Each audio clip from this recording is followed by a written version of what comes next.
नमस्कार साथियों।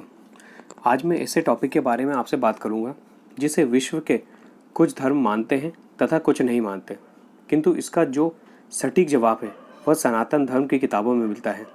आपने अपने जीवन में कई बार पुनर्जन्म के बारे में सुना होगा अथवा लोगों को डिस्कस करते देखा होगा, किंतु आप यही सोचते होंगे कि हमें क्या पता, हमने थोड़ी ही देखा है। कहते हैं ना, जंगल में मोर नाचा किसने देखा। तो मैं जो फैक्ट आपके सामने प्रस्तुत करूंगा उससे आपको यकीन हो जाएगा कि पुनर्जन्म होता है। मिस्टर इवान स्टीवेंसन, जो कि अमेरिका की वर्जीनिया यूनिवर्सिटी में परपेचुअल स्टडीज़ डिवीज़न के डायरेक्टर थे, उन्होंने 40 साल तक इस विषय में रिसर्च किया था तथा यह पाया कि रीइंकार्नेशन की थ्योरी पूर्णतः सत्य है, जो कि हिंदू धर्म में हजारों वर्षों पहले से ही वर्णित है। उन्होंने 3000 से भी अधिक बच्चों पर अपने प्रयोग किए तथा कुछ बच्चों की बताई गई बातों की सत्यता प्रमाणित भी की। इस संबंध में एक बच्चे जेम्स लेनिंगर, इसकी कहानी प्रसिद्ध है, जिसकी मृत्यु विश्व युद्ध के समय हुई थी तथा इस जन्म में उसे उस स्थान सहित सारी बातें याद हैं।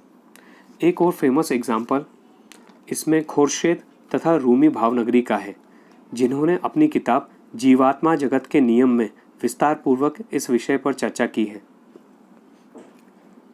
प्रोफेसर स्टीवेंसन इस रिसर्च में यह पाया है कि व्यक्ति के इमोशंस, याददाश्त, यहाँ तक कि फिजिकल बॉडी के कुछ फीचर्स भी एक लाइफ से दूसरी लाइफ में ट्रांसफ़र होते हैं।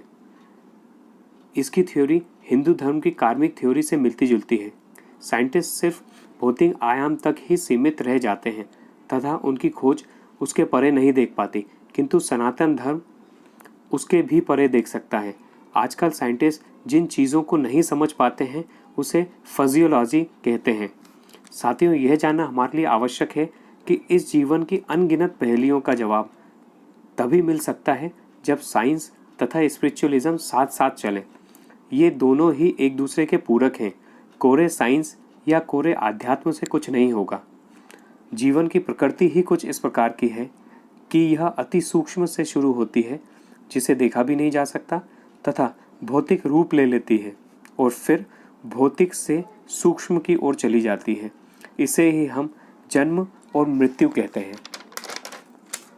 साथियों, इसलिए हमारी सनातन संस्कृति ने हमें हमेशा से यह सिखाया है कि हमें अच्छे कार्य करने चाहिए, क्योंकि आपका हर कार्य आपके अचेतन तथा अतिचेतन मन में रिकॉर्ड हो रहा है, जो कभी कभार आपकी दिनचर्या में एकदम से प्रकट हो जाता है, जिसके कारण आपको ये समझ में नहीं आता कि किसी विशेष परिस्थिति में हमने विशेष प्रकार का व्यवहार क्यों किया।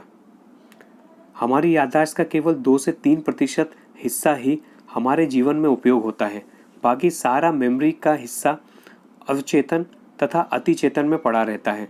यदि आप इस अवचेतन तथा अतिचेतन की याददाश्त को इस जीवन में समाप्त नहीं कर पाते, तो यह याददाश्त टेंडेंसी के रूप में अगले जन्म में कैरी फॉरवर्ड होती है, जिसे कि हम अपना प्रारब्ध कर्म भी कहते हैं। इसलिए सनातन संस्कृति में योग का इतना महत्व बताया गया है। आज दुनिया के जो सबसे बड़े प्रश्न हैं, जिनका जवाब साइंटिस्ट के पास भी नहीं है, उसका जवाब सनातन धर्म में हजारों साल पहले से ही मौजूद है। यह जवाब हमारे ऋषि मुनियों द्वारा ध्यान की गहन अवस्थाओं में प्राप्त किया गया था। साथियों, आशा करता हूँ कि आपको यह जानकारी पसंद आई होगी। धन्यवाद। नमस्कार।